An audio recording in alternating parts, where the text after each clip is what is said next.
মাস 10 দিন মায়ে গর্বে দিতে খাই, রক্ত মাংস খাইয়া মায়ের ববে আইলাম ভাই।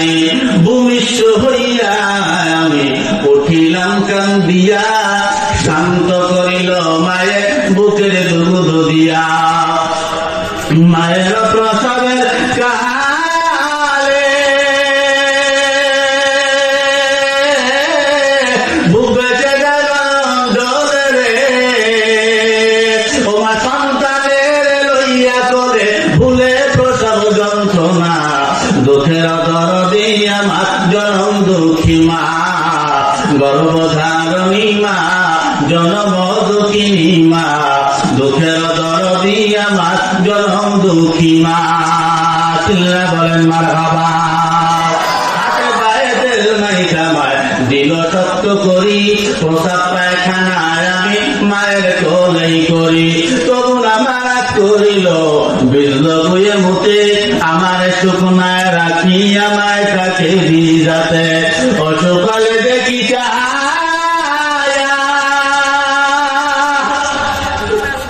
মায়ের রয়েছে মন বিছনা বৈশা রে, বলে আমার আল্লাহ যাও বলইয়া সন্তানের নিও না, দুঃখের দরদি আমার জনম দুঃখী মা, গর্ভধারণী মা জনম দুঃখিনী মা, দুঃখের দরদি আমার জনম দুঃখী মা। মায়ের কান্দন যাবজ্জীব 2-3-4 মাস বলে কান্দন রে, ওরে ঘরের পরিবারের কান্দন কয়েক দিন ঘর থাকে না, দুঃখের দরদি আমার জনম দুঃখী মা, গর্ভধারণী মা জনম দুঃখিনী মা, দুঃখের দরদি আমার জনম দুঃখী মা। চিল্লা বলা যাবে কি মারহাবা। মা বাবার পরিচয় আঘাত দিবি না, ওয়াদা কারা করতে পারবে একটু হাত ধরায় দেখা, জীবনে মা পরিচয় আঘাত দিবি না। আমি বলে হাত নামাও, আমার তো মা নাই, আমি বুঝি মায়ের কি যন্ত্রণা, মায়ের কি জ্বালা, আমার মনে পড়ে না আমি হওয়ার পরের দিকে আমার মা আমার জন্য কারোর সঙ্গে ঝগড়া করছে। আমি কোনদিন আমার আব্বা এখনো বেঁচে আছে, গতকালকে মা ফিরে আমার আব্বা জানছিল, এখনো পর্যন্ত বলতে পারবে না আব্দুর রহমান আমাদের চেহারা দিয়ে তাকে চোখ রাঙ্গায় কথা বলছে। এই ক্ষমতা আমি কোনোদিনও করিনি আর রাখিও না, আর মরণের আগ পর্যন্ত বাবা মা চেহারা দিয়ে চোখ রাঙ্গায় তাকে ধমক দিয়ে কোনোদিন কথা বলবো না। আমি আমার মায়ের দুঃখটা বুঝি। আমার মা একদিন 2টা ইলিশ মাছ দিয়েছিলাম, আমি ওই দিন মসজিদে আমি চাকরি করি, ছাত্র মানুষ, ওই সময় আমার খবরে টাকা নাই, যে মসজিদে চাকরি করি ঘুরে তারা পড়াইয়া ছেলে পেলে পড়াইয়া যে টাকা পা ওই টাকা নিতে পারবো, এটাই হলো আমার বেতন। তো ওই যে একবার তাও উঠাইয়া কয়টা টাকা পাইল, আমি শুধু 2টা ইলিশ মাছ নিয়ে গেছিলাম। আমি জানেন না আমার মার বাবা এক জায়গায় বসা ইলিশ মাছ দিয়েছে, আমার মা আমার জড়াই বেড়ে কেন্দ্রে দিয়েছে। আমি বললাম মা খুশির বিষয়, আপনি কেন কান্দেন, আমি ইলিশ মাছ আনছি। বলে বাবা আজ পর্যন্ত আমি ইলিশ মাছ খাইতে পারি নাই, তোর বাবা এই বিয়ে করার পরে থেকে আজ পর্যন্ত ইলিশ মাছ খাওয়াইতে পারে নাই, কতটা করে হইতে পারে। আমার মা বললে বাবা ইলিশ মাছ দেখে আমার কান্নার জন্য আসলো।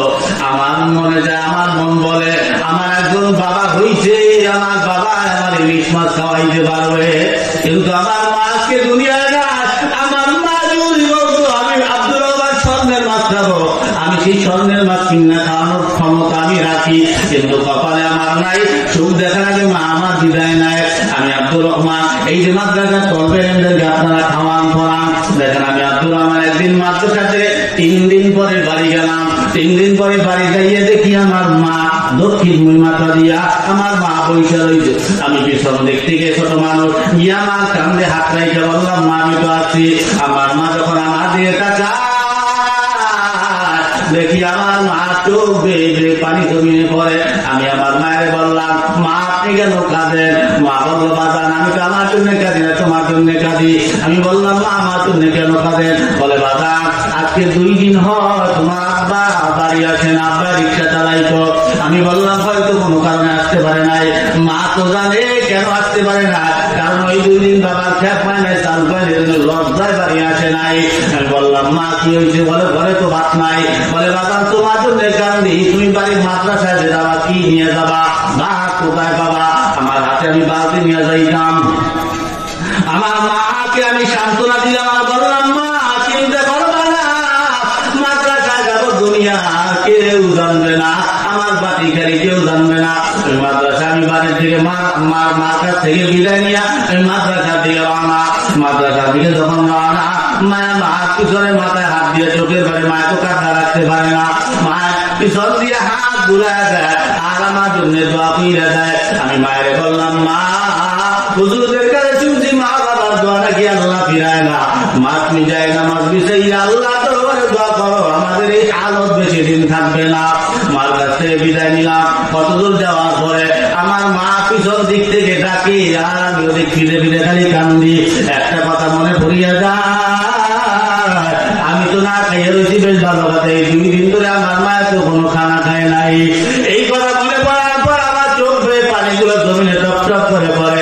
মা আমার পিছন থেকে বারবার ডাক দেয়, লাস্টে চোখ মুছিয়ে আমার মা দিয়ে তাকাই না, দেখি আমার মা দৌড়ে দৌড়ে আসতেছে, এমন ভাবে দৌড়ে মনে অভ্যুর হয়ে পড়ে যাবে।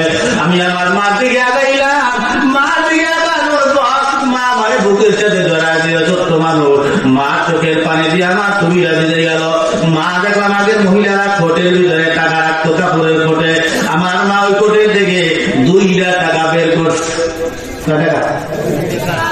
2 টাকা বের করিয়া আমার মা আমার মাথা এইভাবে মোছা বলে বাবা আজকে 2 টাকা দিয়ে দিলাম, কোন একদিন আসবে লক্ষ লক্ষ টাকা কামাবা, হাজার হাজার টাকা কামাবা, কিন্তু ওই দিন খাওয়ানোর জন্য এই মাটার হয়তো আর পাবা না।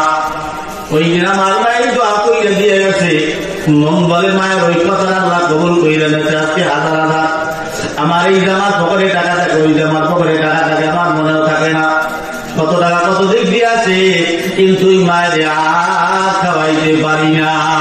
এমন একদিন আসবে যুবক, মার সাথে খারাপ আচরণ করো, কোন একদিন আসবে এই মায়ের খাওয়ানোর জন্য খুঁজবি, অপরের মায়ের খাওয়াবি, আর নিজের মার কথা মনে করিয়া কান্না করবি। মুসলমান নবীর উম্মত, মাদ্রাসায় গেলাম, মাদ্রাসায় যাওয়ার পরে ওই দিন সব ছাত্ররা খানা নিয়ে আসছে, আমার বাড়িতে কোনো খাবার নাই। হুজুর ওই দিনই খানা পরীক্ষা করেছে, কোন তরকারি দিয়ে খানা আনছে, আমার বাড়িতে তো কোনো খানা নাই। আমি সকলের বাড়ি পরীক্ষা করলো, আমার বাড়ির কাছে যখন হুজুর যায়, ওই দিন আমি আর চোখের পানি রাখতে পারলাম না, আমি অন্যদিকে তাকাইয়া আলহামদুলিল্লাহি ওয়া কাফা ওয়া সালামুন আলা ইবাদিহিল্লাযীনা ইসতাফা ওয়া নাশহাদু আন লা ইলাহা ইল্লাল্লাহু ওয়াহদাহু লা শারীকা লাহু ونشهد أن سيدنا وسندنا وحبيبنا ومولانا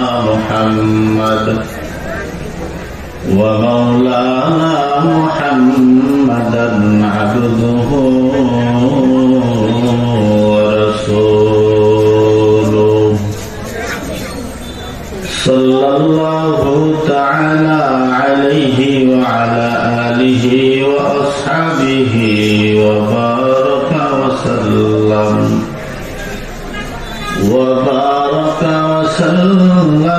تسليما كثيرا الذي أرسله الله تعالى بالحق بشيرا ونذيرا وداعيا إلى الله بإذنه وسراجا منيرا أما بعد فأعوذ بالله من الشيطان الرجيم بسم الله الرحمن الرحيم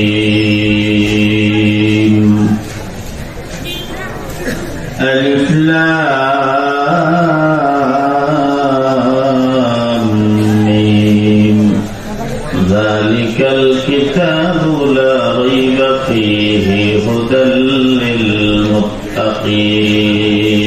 للمتقين قال رسول الله صلى الله عليه وسلم من يرد الله به خيرا يفقهه في الدين صدق الله مولانا العظيم وصدق رسوله النبي الكريم ونحن على ذلك من الشاهدين والشاكرين والذاكرين والحمد لله رب العالمين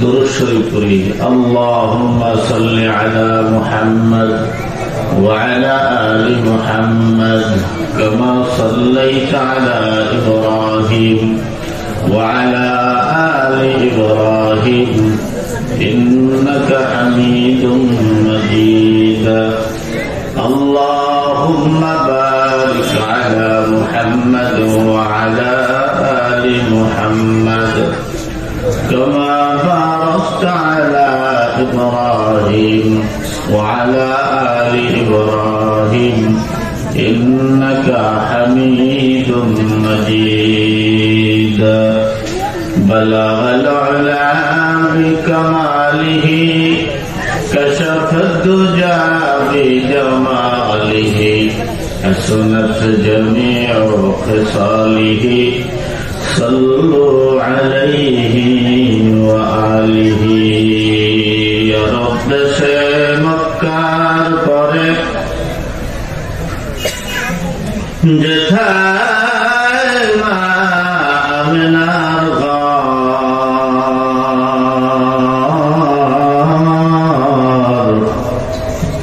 خداری کرنا ہوئے ستائے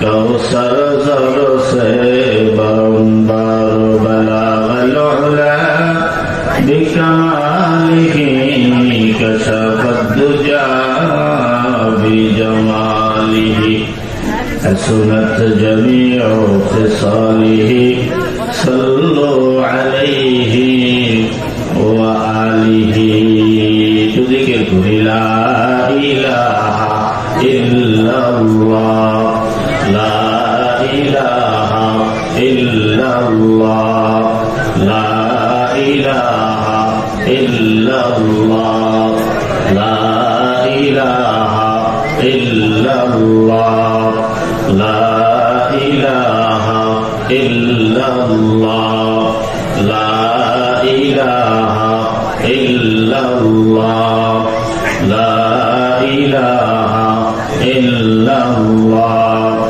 لا إله إلا الله محمد رسول الله صلى الله عليه وسلم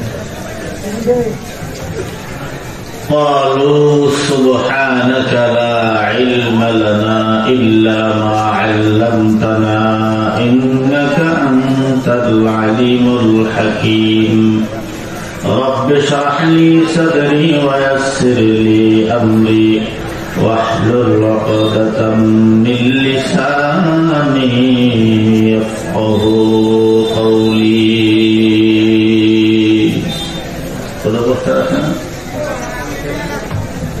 जिंदगी तो जहर फकीरिया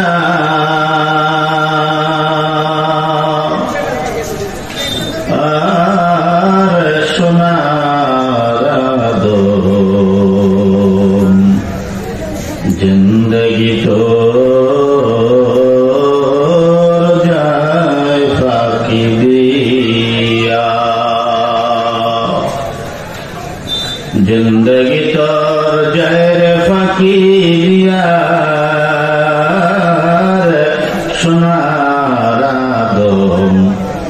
জিন্দগি তো যায় ফাঁকি দিয়া। ও আদম রে পাক ধরিয়া গেছে দাড়ি, দম তো আছে গোটা চারি,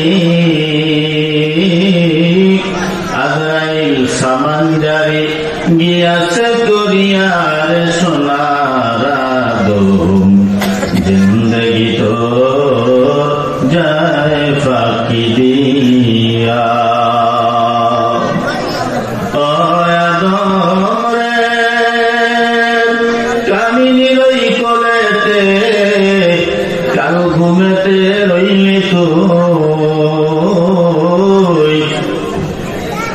সারা নিশি কাটাইলি তুই ঘুমাইয়া ঘুমাইয়া রে সোনার আদম, জিন্দগি তো যায় ফাঁকি দিয়া।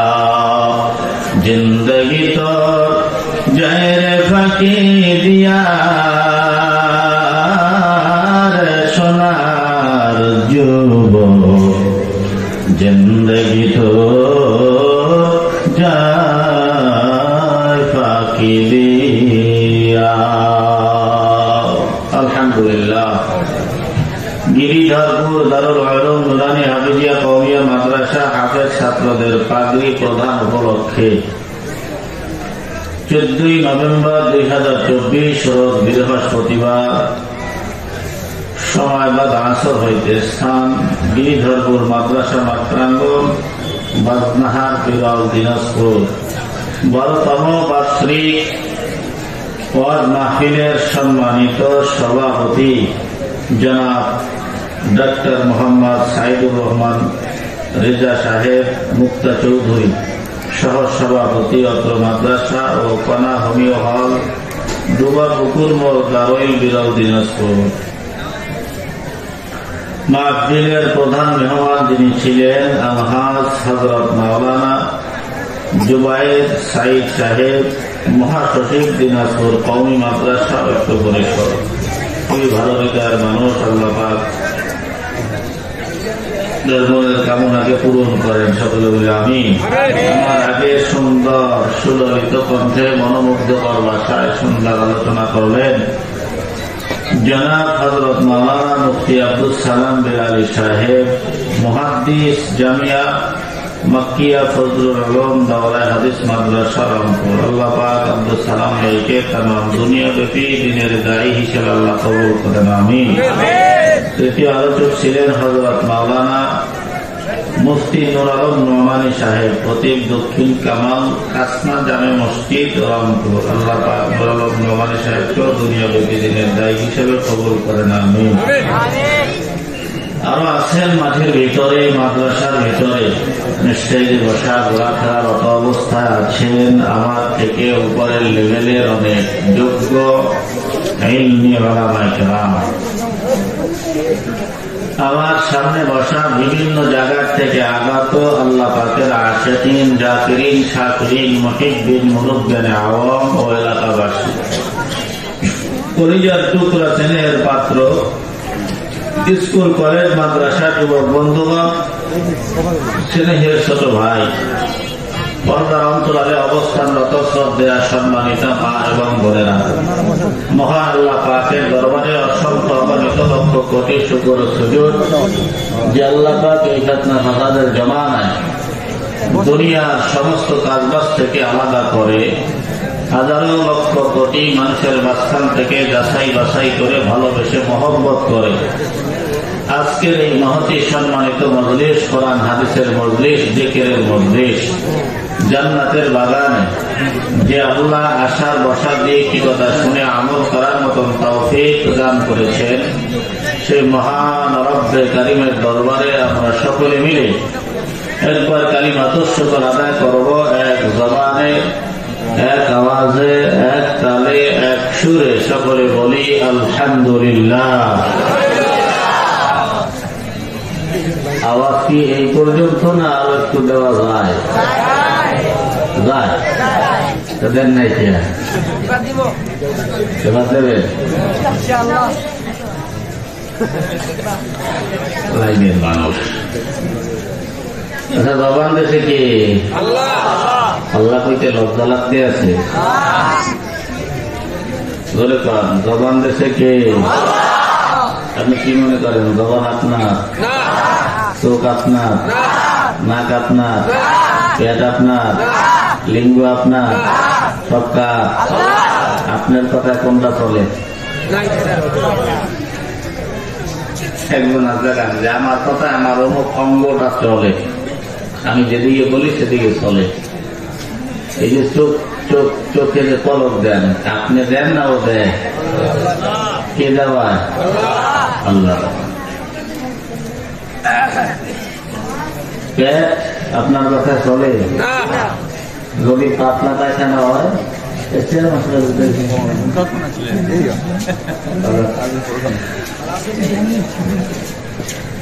পেট আপনার আমার কথায় পাতলা পায়খানা হইলে কাপড় কি ঠিক রাখা যায়? প্রস্রাবে যদি বেশি চাপ দেয় আটকে রাখতে পারবেন? নাকের শ্বাস বন্ধ করে রাখতে পারবেন? তা সবকিছুর মালিক কে? আল্লাহ তাআলা। তা সেই আল্লাহর শুকরিয়া ধরে আদায় করতে কোন অসুবিধা? আল্লাহ বলে আমি আল্লাহর কাছে সব থেকে পছন্দের কালিমা, পছন্দের শব্দই হলো কালিমাত শুকর। তাই আপনি এখনো সুস্থ আছেন, অসুস্থ না। কত মানুষ আসতে পারে নাই, আপনি যে আপনাকে যে আল্লাহ জান্নাতের ভিতরে ঢুকাইছে এটা সবার কপালে হয় নাই। তাই সকলে প্রাণ খুলে আল্লাহকে খুশি করে দেবেন। আজকে পাওয়া যাবে? দেখি কার মহব্বত কতটুকু। আল্লাহ আর একবার শুকরিয়া আদায় করি আমরা সকলে জোরে সরে বলি আলহামদুলিল্লাহ। একটু ভালো লাগছে না? যুবকরা আছে, তোমরা আওয়াজ দেবা, মুরব্বীরা তো তোমাকে পিছনে থাকবে। বর্তমানে যুবকরা আওয়াজ দেয় না, আওয়াজ দেয় বুড়োরা। যুবকরা মোবাইল দিকে সব খাইয়ে ফেলাইছে, তখন নাই কিছু, আওয়াজ দিতে চায় না। কিন্তু দিনাজপুরের যুবকরা কি দুর্বল না সবল? দেখা যায় জ্ঞানের সময় খেলে। যাই হোক, তোমার আমি অসুস্থ মানুষ। গত দুদিন আগে আপনাদের এই পাশের চেয়ারম্যান সাহেবের এমপি, কিন্তু এবছর ইনশাল্লাহ এমপি হবে। তাই ওখানে মাঠে ছিল, এর আগের দিন ছিল আপনাদের সেতাবগঞ্জ। তার মাঝখানে কালকে আমার যাওয়া লাগবে ফরিদপুর। ওখান থেকে আবার আজকে সকাল 7টায় রওনা দিয়ে এই আইসা আপনাদের এখানে পৌঁছলাম। এই ভাঙ্গা হাত লইয়ে দৌড়দৌড়ি করতে করতে হাত আরো দুর্বল হয়েছে। তা আমিও অসুস্থ, আপনারাও কি অসুস্থ? তাই আগেই বলিয়ে দেই, ওই ময়দানের ওয়াজ ভালো হয় না যতক্ষণ পর্যন্ত বক্তার শ্রোতা এক না হয়। বক্তার শ্রোতা এক হইতে হবে। বক্তা করবে ওয়াজ আর শ্রোতা দিবে আওয়াজ। কি মারা যাবে? আওয়াজ না দিলে কিন্তু বক্তার ওয়াজ হবে না। এজন্য আমি আপনাদের কাছ থেকে একটু আওয়াজ চাই। আপনারা একটু সহযোগিতা করবেন এই আওয়াজ দিয়া। সুবহানাল্লাহ বলতে বলে একটু জোরে বলবেন, ঠিকের জায়গায় একটু জোরে বলবেন, আলহামদুলিল্লাহ জায়গায় একটু জোরে আওয়াজ দিয়ে বলবেন। পারা যাবে না? এখানে মাহফিল শুনতেছেন, এই মাহফিল শেষ হওয়ার পরে কি এখানে থাকবেন না বাড়ি যাবেন? বাড়ি যাবেন। আচ্ছা, বাড়ি গেলে হাঁটবেন কি হাত দিয়ে না পাও দিয়া? পাও দিয়ে হাঁটবেন, বেশ ভালো কথা। পাও দিয়ে হাঁটবে, হাত দুইটা লাগানোর কোনো দরকার আছে? এভাবে লাগাইছে। আমি বক্তা মানুষ কথা বলবো মুখ দিয়ে, হাত লাগানোর তো কোনো দরকার নাই। হাতটা কেন লাগায়? আবার দেখবেন ডাইন পাও যখন সামনে যায় তখন ডাইন হাত পিছনে যায়। কায়দাটা কি? যদি কোনো মানুষ সোজা হইয়া আগে হাত না লাগায়, আরে মানুষে কি বলবে? ওইগুলো তো হুদো বলো দেখি আছে, তা হবে না? তাহলে হাতটায় আপনার পাওটাকে সহযোগিতা করা হয়।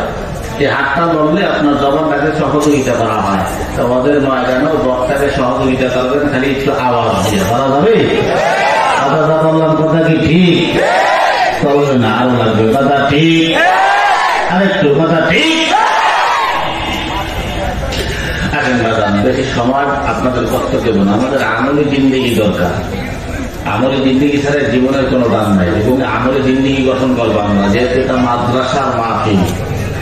আপনারা এই মাদ্রাসাকে কি মনে করেন আমি জানি না। মনে করে খারাপি গোলাপান টোলাপান করে, বড় বড় লোক তার এখানে পড়ে না। গরিব গরমা যত ছেলে ফেলে আছে তারা এই মাদ্রাসায় পড়ে।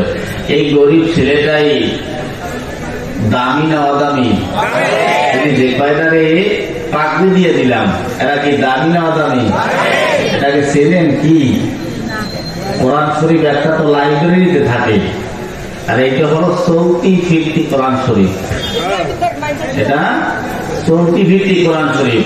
কোন হাদিস কোরআনে আছে আপনার বাপ, আপনার দাদা, আপনার নানা, আপনার নানি, আপনার দাদি কবরে রাস্তার পাশে ঘুমায়, আপনি হাইটে গেলে তাদের কবরের আযাব মাফ হবে বা হইছে, এরকম কোন রেকর্ড আছে?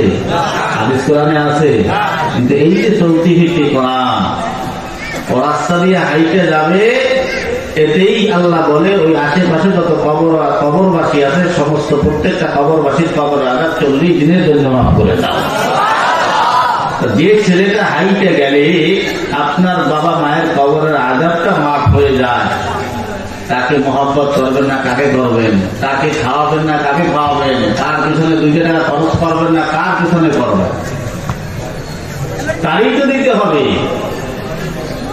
এই মাদ্রাসায় আপনার ছেলে আছে, আপনার নাতি আছে।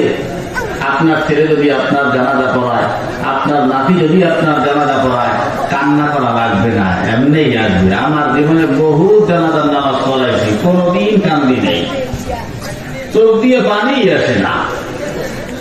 কিন্তু আমার মায়ের জানাজার নামাজ আমি পড়াইছি রাত 8টার সময়। আমি মসজিদে ঘুমাই, ওই দিন বৃষ্টি প্রচন্ড। মসজিদের সভাপতি উনি আইসা বলেন হুজুর আপনি বাড়ি যান। আমি বললাম হঠাৎ বাড়ি দিয়েছিল আমি তো বলিনি। পরে দিকে এক ছাত্র হয়ে আসছে, তোমার মা অসুস্থ। মা অসুস্থ আমি বুঝছি আমার মা নেই। বাড়ি গেলাম, পৌঁছতে বলতে 8টা, গোসল মোসল কইরা 8:30টার ভিতরে মায়ের জানাজার নামাজের সামনে দাঁড়াইলাম। আমি কান্দি নাই, আমার চোখ বাইবে এমনি এমনি পানি পড়ে। আল্লাহ কয় কোন সন্তান যখন মা জানাজার নামাজে দাঁড়ায়, চোখের পানিটা জমিনে পড়ার আগে তার মা বাবার সমস্ত গুণ আমি আল্লাহ মাফ করে দেব। আপনার সন্তান যদি একটা আবেগ হয়, আমরা তো মুসলমান হিসাবে আমাদের যে মূল দায়িত্ব, এই যে সভাপতি সাহেব বললেন যে আমি কোরআন শিক্ষা দিচ্ছি, এরপরে ইঞ্জিনিয়ার করো, এরপরে উকিল হও, ব্যারিস্টার হও, মেম্বার হও, এমপি হও, কোনো সমস্যা নাই। তোমার ভিতরে কোরআন আছে, এই কোরআন তো থাকার কারণে তুমি যত বড় হও না কেন, অন্তত তুমি নাস্তিক মুরতাদ কোনদিন বেঈমান হবা না। কথা না দেখলে আমাদের এই কোরআনটা শিক্ষা দেওয়া দরকার। এই কোরআনের পিছনে আমি শিখতে পারি নাই, অন্তত সহযোগিতা তো করা যায়, যাই কি যায় না? কারণ আমি ছোটবেলা পড়ালেখা করছি, বিভিন্ন মানুষ আমারে খাওয়াইছে, পড়াইছে। গরিব ছিলাম আমি। দাওরায়ে হাদিস যে বছর পড়ি, ওই বছরও 6টা ঈদগাহ ময়দান থেকে আমার জন্য কালেকশন করে টাকা উঠায়। কতটা গরিব ছিলাম মনে করেন। মায়ের কাছে যখন গেছে যে বুঝলেন আপনার আব্দুর রহমানের ব্রেন ভালো আছে, মাদ্রাসায় পড়ান, তার মায়ের কাইন্ডা দিয়ে বলছিল বাবা টাকা পান কোথায়? এলাকার লোকজন বলছিল আপনার টাকা চিন্তা করা লাগবে না, আমরা সবাই মিললে তার টাকার ব্যবস্থা করে দিব। আল্লাহ এইভাবে এই মাদ্রাসাগুলো চলে। একটা কোরআনের হাফেজ আপনার সন্তানটাকে এই মাদ্রাসায় পড়াইয়া মানুষ বানাই দেয়। যেই মানুষটা রাস্তা দিয়ে হাইটে গেলে 2 পাশের কবরের আযাবকে আল্লাহ তাআলা মাফ করে দেয়, এমন একজন মানুষ। একজন হাফেজের জুতার দাম কি বলবো? এক বাবা মারা যাওয়ার পর তার সন্তানের স্বপ্ন যুগে দেখায় আব্বা আমার কবরে জাহান্নামের আযাব, আগুন ধাউ ধাউ করে জ্বলে। বাবা কই আযাব দূর করার একটা ব্যবস্থা করো আলেমদেরকে নিয়া। বাবার কবরে আযাব হয়, সন্তানের মাথা ঠিক নাই, বাবার আযাব কেমনে দূর করা যায়? সন্তান বেকুল হয়ে গেল, আলেমদেরকে আইনা মাদ্রাসার তলবে এলেমদেরকে আইনা কোরআন পড়ায়, আলেমদেরকে আইনা দোয়া করায়, কত তলবে এলেমকে খাওয়ায়। বারবার স্বপ্ন দেখায় বাবার কবরে আযাব হয়, বাবার কবরে আযাব শেষ হয় না।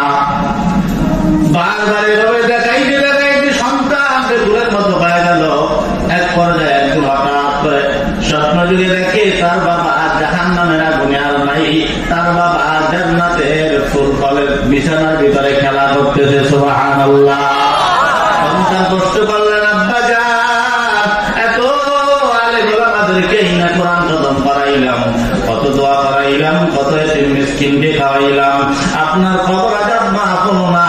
ও বাবা যান, এবার কিভাবে আপনি মাফ পাইলেন, কেমনে জান্নাতে গেলেন? বলে বাজান, গতকাল রাত্রিবেলা, গতকালকে এক মাদ্রাসার ছেলে আর এক স্কুলের ছেলে মারামারি হয় আমার কবরের পাশে। মাদ্রাসার ছেলেটা যুদ্ধ করার কারণে স্কুলের ছেলেটার সাথে আর পারে নাই, তাই দূরে দাঁড়াইয়া ওই হাফেজে কোরআন যে ছেলেটা, ওই ছেলের জোতা বিজ্ঞান ছিল, ওই জোতা গায়ে না লাগাইয়া, গায়ে না লাগাইয়া ওই জোতা ঘুরতে ঘুরতে আইসা আমার কবরের উপরে পড়ছে। সুবহানাল্লাহ। হাফেজে কোরআনের জুতা পরার কারণে আমার কবরের আযাবকে আল্লাহ তাআলা মাফ করিয়া আমাকে জান্নাতের মেহমান বানায়া দিয়েছে। সুবহানাল্লাহ। হাফেজে কোরআনের জুতা পরার কারণে যদি কবরের আযাব মাফ হয়, ওই কবরের পাশে যদি একজন কোরআনের হাফেজ হইয়া আপনার সন্তান গিয়া দাঁড়ায়, তাহলে বলেন কি অবস্থাটা হবে ওই সময়? আমি যতবার বাড়ি যাই ততবার মা কবরের পাশে দাঁড়াইয়া সূরা ইয়াসিন তেলাওয়াত করে আসি, কারণ ইয়াসিন সূরা তেলাওয়াত, এই ইয়াসিনের ফজিলতের ভিতরে আল্লাহ তাআলা বলেন, কোন সন্তান যদি মার কবরের পাশে দাঁড়াইয়া সূরা ইয়াসিন তেলাওয়াত করে, ওই মার কবরের আযাব আল্লাহ তাআলা মাফ করিয়া দেয়। আপনার সন্তান তো জানে না কেমনে কি করবেন, এই জন্য বাজা একটা সন্তানকে আলেম বানাবেন, অন্তত সন্তানের ভিতরে কোরআনটা ঢুকা দিবেন। আমরা মুসলমান হিসেবে আমাদের কোরআন দরকার, আমরা এই কোরআন শিক্ষা দেই না, এই কারণে আমাদের সন্তানরা আমাদের কথা মানে না। সন্তান যদি আমাদের কথা না মানে, হাজারো মাহফিলে গেলে বয়ান করতে বলে, হুজুর আমার ছেলেটা ভালো না, আমার ছেলেটা আমাদের কথা মানে না। একটু মা বাবা নিয়ে বয়ান করবেন, সন্তানগুলো যেন মা বাবার খেদমত করে। কেমনি খেদমত করবে? তুমি তো তোমার সন্তানকে সেইভাবে লালিত পালিত করো নাই, এই জন্য সন্তান এখন মতকর হইছে, গাঁজাখোর, জুয়াখোর, কত কলেজে করে খায় গাঁজা, কলেজে করিয়া খায় পেন্সিডিল, কলেজে করিয়া খায় সিগারেট, কলেজে করিয়া খায় গাঁজা। এরকম ছাত্র আছে না নাই? খারাপ হয়ে গেছে। এরপরে মেয়েদের পিছনে ঘুইরা ঘুইরা বেড়ায় হাজারো মেয়েরা। এমন আমাদের রেকর্ড আছে, একজন মেয়ে 10টা পুরুষের সঙ্গে প্রেম করে একসাথে, আছে না নাই? একসাথে 10টা লাগে, একটা থাকবে না আর একটা, মানে এদের কাছ থেকে টাকা না পাইলে আর একটা ধরে, যদি ওর টাকা পয়সা নাই আর একটা ধরে যায়। ঠিক কি গা আমরা ধরা খাচ্ছি।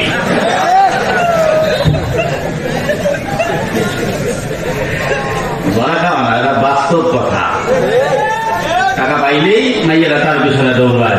কিন্তু আমাদের দেশে যুবকরা বোঝে না, ওরা বুঝে না, কারণ বর্তমানে টাকা সব। টাকা আছে, তোমার বাপ মার কাছে দাম আছে, টাকা আছে, সমাজের কাছে দাম আছে, টাকা আছে, সবার কাছে দাম আছে, টাকা নাই ঘরের বউয়ের কাছেও দাম নাই, ঘরের বউ দিগায় না। কিন্তু বর্তমানে যুবকরা টাকা কামায় আর মাইয়ের পিছনে ব্যবহার করে। কি মাইয়ে করো, যারা প্রেম করো, আগামীকালকে যাইয়ে পরীক্ষা করবে যে আগামীকালকে তুমি মার্কেটে যাবা, 1 টাকা আমি খরচ করতে পারবো না, তোমার সব খরচ করতে হবে। এটা প্রেম মানে কি? প্রেম মানে তুমি আমার ভালোবাসো, আমি তোমার ভালোবাসি, আমি তোমার জন্য খরচ করতে পারলে তুমি আমার জন্য কেন খরচ করতে পারবা না? ঠিক আছে না? আগামীকাল এই পরীক্ষাগুলো করবে, যদি দেখা না খরচ করে না, তোমার দেখা ভুলে চলে গেছে, কোনো টাকা নাই, এখানে টাকা ইনকাম করো, পেয়ে বড় হাজার হাজার মাইয়ে তোমার পিছনে এগিয়ে দিয়ে দাঁড়াই থাকে। এই কথা না, আমরা টাকা কামাই না কামাই, কামাই তোমার বাইরে যাই, মাইয়ের প্রেম করতে আছে, আর লাগতে যাই আমার বিয়ে করবে না, তোর বিয়ে করবে কেটা? তুই কি কামাই করো? তুই চাকরি করো, 50,000 টাকা মানে চাকরি করো, তাহলে তোর তোর সঙ্গে বিয়ে করবো, তোর লাগে আর বিয়ে হবে না। কি কথা ঠিক না? মাইয়েরা বুঝছে কি টাকাওয়ালা জামাই। আমরা পুরুষরা গরিব মাইয়ে বিয়ে করতে পারি, সমস্যা নাই, কিন্তু কোন মাইয়া ভাইরাতি হইলেও বড় লোক ছাড়া বিয়ে হইতে চায় না, টাকা লাগবে আগে। এই জন্য টাকা ইনকাম করো, কাজে লাগবে। টাকা না প্রেম আগে? টাকা না প্রেম? টাকা কামাবা না, বিয়ে করো নাই সেটা কেটে তাদের আমি এই জন্য আমি যাই। টাকা থাকলে সবাই দ্বারা দাম, টাকা নাই ঘরের বউর দ্বারেও দাম নাই, এজন্য আমি গাই টাকা পয়সা বেশি যদি করতে পারো কামাই, শ্বশুর শাশুড়ির কাছে ভালো তুমি জামাই। টাকা পয়সা কামাই করে শুধু দিয়ে যাই, শালা শালির কাছে তুমি ভালো দুলাভাই। টাকা পয়সা কামাই করে সামনে দেবে ঢেলে, পিতা মাতার কাছে তুমি খুবই ভালো ছেলে। টাকা পয়সা দেবে শুধু গহনাটা দামি, নিজের বউয়ের কাছে তুমি খুবই ভালো স্বামী। ঠিক না? পয়সা কামাই কর, টাকা পয়সা দেবে শুধু হিসাব নিকাশ নাই, ভাই বোনের কাছে তুমি খুবই ভালো ভাই। টাকা পয়সা দেবে শুধু নেই তো কোনো চাপ, ছেলে মেয়ের কাছে তুমি খুবই ভালো বাপ। টাকা পয়সা কামাই করে দিবে নতুন জামা, ভাগনা ভাগ্নির কাছে তুমি খুবই ভালো মামা। টাকা পয়সা কামাই করে দিয়ে যাবে শুধু, ভাইপো আর ভাইদের কাছে তুমি ভালো দুধু। টাকা পয়সা কাছে শুধু হিসাব নাই এক বিন্দু, বন্ধু বান্ধবের কাছে তুমি ভালো বন্ধু। টাকা পয়সা কামাই করে দিবে দর্জন দর্জন, আত্মীয়দের কাছে তুমি খুবই ভালো স্বজন। ঠিক না? টাকা ধরো টাকা ধরো টাকা কামাই করো, টাকার মূল্য বুঝেছি ভাই যখন হইছি বড়। টাকা পয়সা দিতে পারলে সবার কাছে ভালো, না পারিলে সুন্দর মুখটা দেখবে তুমি কালো।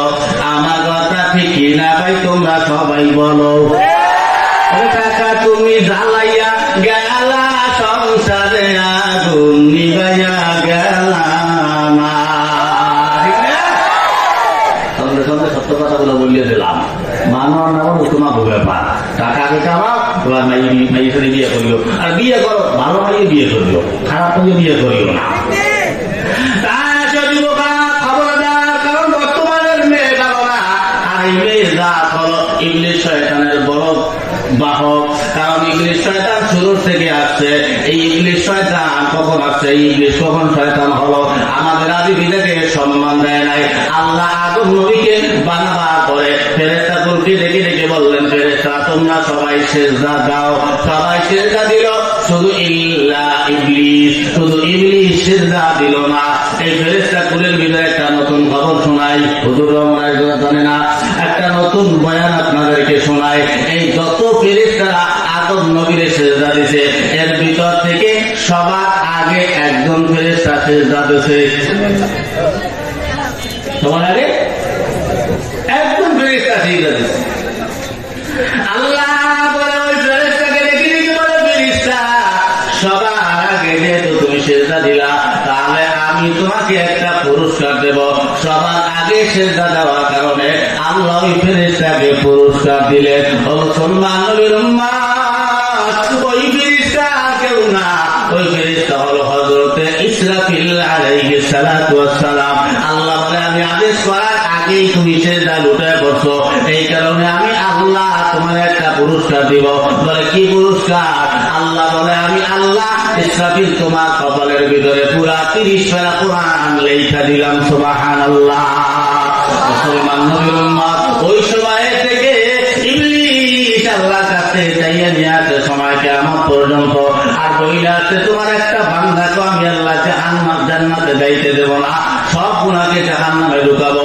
বলে কেমনে? বলে এর ভিতরে সব থেকে বড় হাতিয়ার, এই পুরুষকে ধ্বংস করার জন্য সব থেকে বড় হাতিয়ার ইবলিসের হলো নারী জাত। কি জাত? নারী জাত। নারীর থেকে সাবধান। এই নারীর ফান্দে পড়িয়ে হাজার হাজার আল্লাহ ধ্বংস হয়ে গেছে, অনেক আলেমরা ধ্বংস হয়ে গেছে, বর্তমানে হইতেছে। কারণ বর্তমানে তো হালত খারাপ। আগের যুগের মহিলারা আমাদেরকে এখনো দেখলে মাথায় ঘোমটা দিয়ে কলা গাছের বাগানের ভিতরে ঢুকে আসে না নাই, কিন্তু বর্তমানের মাইয়ারা ওড়না লাগায়, যে ওড়না দিয়া বুক ঢাকার কথা সেই ওড়না গলায় ফালাই ধুয়ে দেয়, যে ওড়না দিয়া মাথা ঢাকার কথা সেই ওড়না কাঁধে ঝুলায় রেখে ধুয়ে দেয়, বুকো ঢাকে না, মাথায় কাপড় দেয় না, রাস্তা দিয়া হাইটা হাইটা যায়। আর আমরা পুরুষ দ্বারা দিয়া মাথা নিশ্চয় দিয়ে হেগড়ে বাচ্চে যাই। পর্দা করি পুরুষ না দুরুষ কোনটা? মহিলার হাতে পর্দা করিয়া, মহিলার হাতে মাথা নিশ্চয় দিয়া আমরা পুরুষরা আগে বুক ফুলে যাই। কথা বল না, নিচু দিয়ে হারি দেখি তোমার মুখ ফুটো করে হাঁটার সাহস পায়। মাথা উপর দিয়ে রাখবে না, ওরা নিচু দিয়ে আসবে, তোরা মাথা উপর দিয়ে আসবে না। দেখি আমরা আর মাথা নিচু দিয়ে অন্যদিকে চাইছি এগুলো যাই। এগুলো কি ভালো? যেই মেয়েটা রাস্তাঘাটে মাথায় কাপড় নাই, বুঝতে হবে ওই মেয়েটার লজ্জা শরম নাই। বলবো যেই মেয়েটা রাস্তাঘাটে মাথায় কাপড় নাই, বুঝতে হবে ওই মেয়েটার লজ্জা শরম নাই। আরে বুঝতে হবে ওই মেয়েটার লজ্জা শরম নাই। কিছু মেয়ে নিজের দেহ পার্কেও দেখায়, কিছু মেয়ে নিজের দেহ পাতারেও দেখায়। লজ্জা না থাকিলে কি আর লজ্জা দেওয়া যায়? লজ্জা না থাকিলে কি আর লজ্জা দেওয়া যায়? রাস্তাঘাটে মাথায় কাপড় নাই, বুঝতে হবে ওই মেয়েটার লজ্জা শরম নাই। বুঝতে হবে ওই মেয়েটার লজ্জা শরম নাই। কিছু মেয়ে ঠোঁটে মুখে লাগায় কত রং, রাস্তাঘাটে বাসে উঠে দেখায় কত রং না? ওরে আল্লাহ, এই রং দেখা বিয়ের অনুষ্ঠানে গেলাম না, তোমার বিয়ের অনুষ্ঠান খান, বিয়ের অনুষ্ঠানে গেলে দেওয়া যায়। আগে তো ওই ঢাকা শহরে বিয়ের অনুষ্ঠানে গেছি, অনেক সময় অনেক জায়গায় দায়িত্ব হয়, গেছি তাতে ওই মাইয়েরা এমন লিপস্টিক লাগায়, বাদ যে মুখে দেবে তাও দেওয়ার কোনো কায়দা নেই। লিপস্টিকটা নিতে না যায়, কি কথা না কথা ঠিক না? লিপস্টিক এবার বাইরে চলিয়ে যাইবে, এই তো লিপস্টিক লাগেই বাদ খেয়ে যায়। এমন ভাবে আকরে মানুষ চাইছে কাপড় মাথা করতে আসে, কাপড় মাছে নেন। কিছু ঠোঁটে মুখে লাগায় কত রং, রাস্তাঘাটে বাসে উঠে দেখায় কত রং। তাদের দেখে যুবকেরা আর চোখে তাকায়, তাদের দেখে যুবকেরা বারবারে তাকায়। ঠিক ঠিক চায় মনে হয়, চায়। লজ্জা না থাকিলে কি আর লজ্জা দেওয়া যায়? লজ্জা না থাকিলে কি আর লজ্জা দেওয়া যায়? যেই মেয়েটা পোশাক পরে পাখি কিরণ মালা, মারার পরে বুঝবে না গো মালার কি যে জ্বালা। কিরণ মালা পাখি ডেকে গুলো চেনেন তো? হ্যাঁ, আগে দেখতো না, এখন কি কিরণ মালা আছে? কারণ ভারতের দালালরা সব ফলাইছে, এই জন্য ভারতের ছেলেরা আমার দেশে নাই। ঠিক না? আমি এক গ্লাস পানি চাই, সেই পানি দেয় না, চুরি করিয়ে ফলাইয়ে দিয়ে আলাদা ওই টিভি দেখতে খারাপ। ও আল্লাহ, সিরিয়াল চলে দিয়েছে এমন পরিস্থিতি। স্বামী পানি চায়, স্বামী ঘরে বলে মরে পানি চাইছে, আলাদা টিভি দেখতে আছে সকাল করা বইয়ে সিরিয়াল দেখতে হবে। কাগজ দিয়ে ঘর সরবই দিয়েছে না, এমন ভাবে দেখতে আছে। স্বামী ছিল, স্বামী ছিল।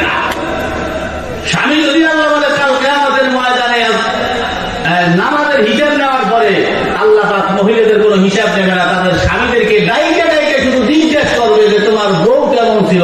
স্বামী যদি বলে যে আমার বউ ভালো ছিল, আল্লাহ মহিলার আর কোন হিসাব আমি আল্লাহ নেব না। তোমার স্বামী কি তোমার ভালো হবে? ওরে আল্লাহ, হুজুর আসবো যে ঝগড়া বাজাইছি, ওখানে আর কথাই কইতে দিই নেই। এই মহিলারাই মহিলা সারাই মারে, তোমার বেড়ায় কেমন কথা সমান যায় না, কি আমার বেড়াটা কথা কওয়ার মহিলা ভাড়াই দেই, কথা তৈরি করান দিয়া এই নষ্ট হয়ে যাবে। কি এই কথা?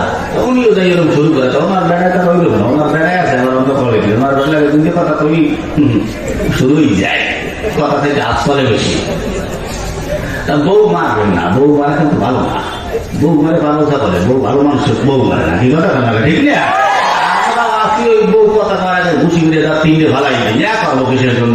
একদম তো ভালো হই, আগুন পানি দৌড়া যদি আগুন হয়ে যায়, আগুন তো জ্বলতেই থাকবে, একটা পানি দেবে আর একটা আগুন হইতে হবে, কথা না? ঠিক না?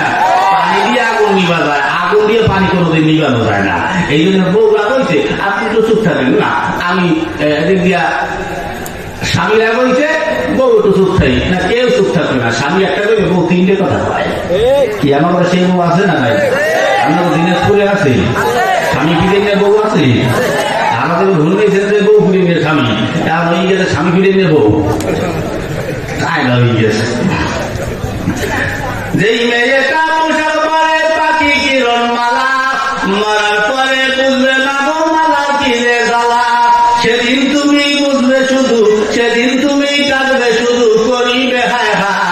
লজ্জা না থাকিলে কি আর লজ্জা দেওয়া যায়, লজ্জা না থাকিলে কি আর লজ্জা দেওয়া যায়।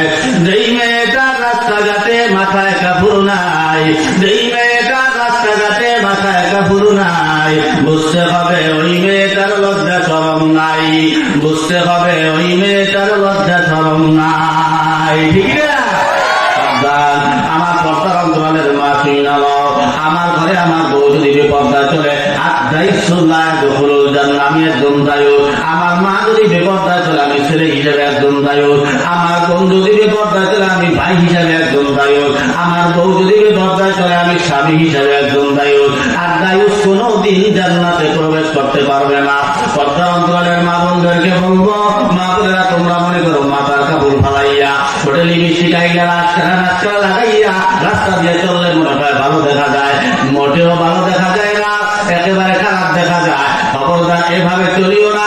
যুবক যতদিন তোমার দিকে তাকায় প্রতিটা বার জানার গুণা হইতে থাকে, জানার গুণা। আমার মন বলে একটা নারীর দিকে তাকাইয়া চোখ দিয়ে জানা কইয়া যদি গর্ভবতী বানানো যাইত, একটা বেপরদা নাইয়ার গর্ভে লক্ষ লক্ষ কোটি কোটি পুরুষের বাচ্চা যাইত। ঠিক কিনা?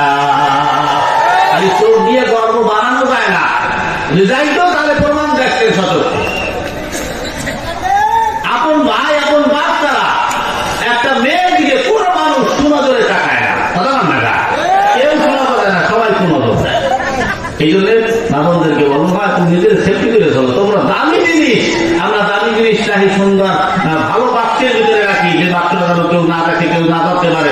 তা আমার বউ একটা কুত্তা, কুত্তা দেবেন তো, কুত্তা এক কুত্তা এক এলাকায় এক কুত্তা লাগা, একটা কুত্তা লাগে পেন, ওই যেই কুত্তা লাগে পেন ওই কুত্তারে দেখবেন অন্য এলাকাতে কোনো কুত্তা এসে যদি ওই কুত্তার পাশায় একটু নাক দেয়, তাহলে এখন ওর লগে যেটা আছে ও কিন্তু পতাকা জায়গায় করে দাওয়ায়। পতাকা ছিলেন তো পিছনের লেমটা ওইটা পতাকা, পতাকা দাওয়াইয়া জায়গায় করে দাওয়ায়, এলাকা বর্ডার পার করিয়ে দেয়। আমার বোর দিকে তাকাই, তোমার বোর দিকে অন্য মানুষের টাকায় তোমার গায়ে লাগে? হ্যাঁ, তোমার বোর দিকে তাকাই অন্য মানুষ বিভিন্ন খারাপ কল্পনা করে, আর সেই বলে তুমি রাস্তা ছেড়ে দাও। আর মা বোনদেরকে বলো পর্দাটা আমার কোনো কঠিন জিনিস যা। আমাদের ঘরের ভিতরে থাকে কে? আমি থাকি, আমার বউ থাকে, আমার বাচ্চা থাকে, আমার মা থাকে, হয়তো আমার দাদা থাকবে, চাচা থাকবে, এগুলো কোনো দেখা দেওয়া যায় আছে। খালি ঘরের থেকে যখন বের হবা বোরকালা কইলে বের হবে, এই তো পর্দা। আর তো কোনো কঠিন কিছু না, ইয়ে তো দেখা এত কিছু চেহারা দেখাই দেখবো না, কি তোমার চেহারায়। হ্যাঁ, এমন ভাবে রাস্তায় দিয়ে আরে মনে হয় এই তামাম দুনিয়ার বাংলাদেশের পোলা সব একটাই বিয়ে করবে, আর বাকিরা সব ভালো না। সাবধান হও না, যুবকরা তোমরা কিন্তু ভালো না, তোমরা কিন্তু নবীর সুন্নাত মানো না, নবীর আদর্শ তোমরা মানো না। আমরা নবীর সুন্নাত মানি দেখে আমাদেরকে কত কথা বলো। আমি নবীর সুন্নাত নাই না, যদি আমার মাথায় নবীর সুন্নাত, আমার হাতে নবীর সুন্নাত, আমার চেহারায় নবীর সুন্নাত, আমার গায়ে নবীর সুন্নাত, তোমার কোন জায়গায় নবীর সুন্নাত? তুমি কি মনে করো তোমারে ভালো দেখায়? আমার দিকে তাকায় একজন বল, আমারে কোন দিক দিয়ে খারাপ দেখায়? খারাপ দেখায়? এই যে টাকা সমান কাটেন প্লেন কাটেন দিয়ে দিচ্ছি, খারাপ হয়ে গেছে? খারাপ হয়েছে? তোমার চুলের হালত কি? তোমার চুল উনি দেশে কুত্তা কাঠিন, কেউ দেশে ছাগল কাঠিন, কেউ দেশে মুরগা কাঠিন, ধরাম না চুলের কাঠিন দেখলে কুত্তায় বাদ দিয়ে দৌড় দেয়। কিছু কিছু ঘোরাবার আছে দুই সাইডে কাটে, মাঝখানে এই তোরা চুল রায়। হ্যাঁ, ওদের মুরগা কাঠিন, কুত্তার মাঝে মাঝে দেখতে পারে কেউ সাইডে কুত্তার মেজাজ গরম উঠে যায়। কুত্তাকে তুই রাখতে হতো না, কুত্তা কিন্তু আমার ভালো দেয়, কি কথা বান্না ঠিক না? ও মনে করে ওইরকম কাটি করলে মাইকের আমাকে পছন্দ করবে। আর এমন ভাবে রাস্তায় আগে চাপানিতে আমি গাঙ্গা মনে করতেছে তামাম বাংলাদেশের মাইকে এখন বিয়ে করে ভালাই দিয়েছে। আমরা সব ভাব ওরে মনেও ভালো দেখায় না। এরপরে প্যান্ট পরে এই দেশে এরা আরো দেশে এরা মনে হয় খয়াতি ভোলা একটা দিকে দিকে তো ভাই তো ভালোই করলো, তাই সিরিয়াস তুই বলো কত আমরা করবো তো এসটাই কি কয় এই ধরো এসটাই আমি বলি আল্লাহ হয়তো কোথায় আমাকে এসটাই শাকিব খান শিখেই গেছে। কি খান? শাকিব খান। শাকিব খানের স্টাইল যদি মানো, নেইমারের স্টাইল যদি মানো, সিরিয়াল এত স্টাইল যদি মানো, তাহলে আমার মনে হয় কোনোদিন যদি ভুলে হইয়ে যায় না, কোনো বাচ্চারা দেখা যায় সেন্ট প্রস্তাব করে সেন্টে আটকাইতে মনে নাই, এইরকম কোনোদিন যদি ভুলে শাকিব খান প্রস্তাব করে সেন্টে আটকাইতে ভুললেই যায়, হ্যাঁ তাহলে যুবক যদি কোনো রকম দেখে তাহলে মনে করবে নতুন একটা স্টাইল বাইরে খুলে না ঠিক আমার ঠিক উপায় সরল উপায় খুললেই রাখবো বেহার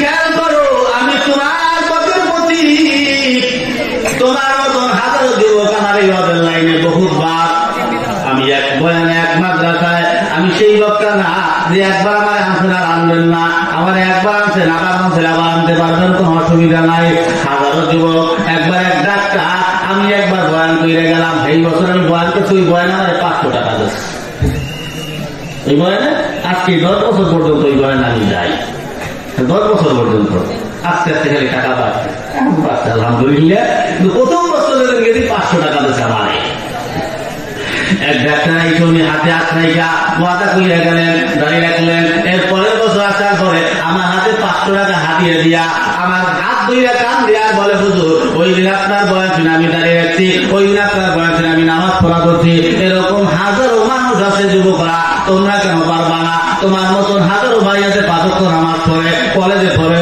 মাদ্রাসায় পড়ে না কিন্তু 5 ওয়াক্ত নামাজের ঘোড়ার উপস্থিত হয় বাবা মায়ের খেদমত করে এরকম যুবক সন্তান আমাদের দেশে আছে না নাই তুমি কেন পারবা না তুমি কেন করো না বাপ মায়ের যেমন তেমন মনে করিও না আমি বলে যাই বাপ মায় এমন এক জিনিস বাপ মার খেদমত করলে আল্লাহ পাক তুমি হইয়া যায় বাপ মা দোয়া করবে আবার আল্লাহ পাক কবুল কইরা নিবে মাঝখানে কোনো পর্দা থাকবে না জামালপুর এক এলাকা নাবিল করতে যাওয়ার পরে আমি স্টেজ ওঠার আগে আমার নাক দিয়ে হেসি আসা আরম্ভ করলো ঠান্ডা জ্বর আমার হেসি আসতে বারবার সেকেন্ডে হাসি আমি স্টেজ উঠবো এমন সময় কমিটির লোকেরা বহুত ঔষধের নামারে খাওয়াই কিন্তু কাজ হয় নাই আমি স্টেজ ওঠার আগে 2 মিনিট আগে আমি চিন্তা করলাম আমার তো মা না আমার বাবা তো অন্তত বেঁচে আছে আমি চিন্তা করলাম ঔষধের তো কাজ হয় না বাবা মায়ের দোয়া তো আল্লাহ মাঝখানে পর্দা রাখে না আল্লাহ ডাইরেক্ট কবুল করে নেয় মোবাইলটা বাই কইরা নগদ আব্বার কাছে ফোন দিলাম আব্বার কাছে ফোন দিয়া দোয়া চাইলাম আর খোদার কসম করে বলি আব্বার সামনে দোয়া বলি আর স্টেজের দিকে হাঁটি আমি দেখি স্টেজে যাওয়ার আগ পর্যন্ত যাওয়ার লাগে নাই এর আগে আমার হাসি গুলা বন্ধ হয়ে গেছে সুবহানাল্লাহ এই বাবা মায়ের দোয়া বন্ধে তো হাসি বন্ধ হয়ে গেছে ঔষধে আর কাজ হয় নাই আর সেই বাপ মা সাথে তুমি খারাপ ব্যবহার করো সামান্য একটা মাইয়ার জন্য আল্লাহ তোমার ঘরে সুন্দরী বউ তোমার ঘরে সুন্দরী বউ থাকার পরেও কোনো সমস্যা নাই তোমার বউ ভালো তোমার বউ 100% ভালো নম্র ভদ্র ঘরে তোমার বিদ্যা মায়ের মা খেদমত শোনো মার সঙ্গে কেমন ব্যবহার করতে হবে তোমার মার 100% দোষ তোমার বউ 100% দোষ নাই মার দোষ হলো মা কি করছে তুমি বাসায় তারপরে অফিস থেকে তোমার বউ তোমার বিচার দিল তোমার মা ভালো না তোমার মা কি করছে বলে তোমার মা পুরা ঘর পায়খানা কইরা বইরা ফেলাইছে আমার গায়ে গু ফিকে মারছে আমার রুম পায়খানা মাইরা নষ্ট করিয়া ফেলাইছে পুরা বাড়িটার মধ্যে পায়খানা কইরা নষ্ট করিয়া ফেলাইছে তোমার মা না আমি এই কথা বলার পরে তোমার মা কোথায় ওই তো তোমার মা রুমে এই কথা বলার পরে তোমার মা রুমের কিনারায় যাইয়া দরজা খুলিয়া তোমার মার সাথে যদিও 100% দোষ তোমার মা ওই মার সাথে জবাব দিয়া কথা বলার অধিকার আল্লাহ তোমারে দেয় নাই আল্লাহ তোমারে দেয় নাই এই বাংলায় কেমনে খারাপ ব্যবহার করো কি শব্দের অর্থ হলো তোমার মা যেন কষ্ট না পায় তোমার মাকে আদেশ করছে তুমি ধমক দিও না আমি পারবো বাসাইতে একটু বাজারে যাও না আমি পারবো না এই কথা তুমি বলিও নিষেধ করছে আল্লাহ 10 মাস 10 দিন মায়ে গর্বে দিতে ঠাই রক্ত মাংস খাইয়া মায়ের ববে আইলাম ভাই ভূমিষ্ঠ হইয়া আমি উঠিলাম কান্দিয়া শান্ত করিল মায়ের বুকের দুধ দিয়া মায়ের প্রসবের কালে বুকেতে গেলাম জলে রে ও মা সন্তানের লইয়া করে ভুলে প্রসব যন্ত্রণা দুঃখের দরদি আমার জনম দুঃখী মা গর্ভধারণী মা জনম দুঃখিনী মা দুঃখের দরদি আমার জনম দুঃখী মা চিল্লা বলেন মারহাবা।